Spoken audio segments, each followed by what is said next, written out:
সম্মানিত হাজিরিন, রাসূলুল্লাহ সাল্লাল্লাহু আলাইহি ওয়াসাল্লাম বলেছেন, হাউজে কাউসারের পানি দুধের চাইতো সাদা, মধুর চাইতো মিষ্টি, বরফের চাইতো ঠান্ডা।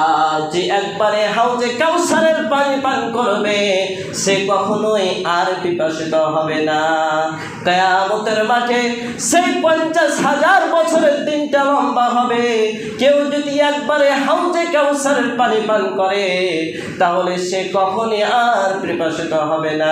এখন বলতে পারেন, হুজুর হাউজে কাউসারের পানি তো জান্নাতে রয়েছে, তাহলে কিয়ামতের মাঠে কেমন করে হাউজে কাউসারের আমরা পানি পান করব? আল্লাহ পাক জান্নাত থেকে দুটি নহর প্রবাহিত করবে এবং কিয়ামতের মাঠে একটা হাউজ থাকবে। হযরত মুহাম্মদ সাল্লাল্লাহু আলাইহি ওয়াসাল্লাম সেখানে হাজির থাকবেন।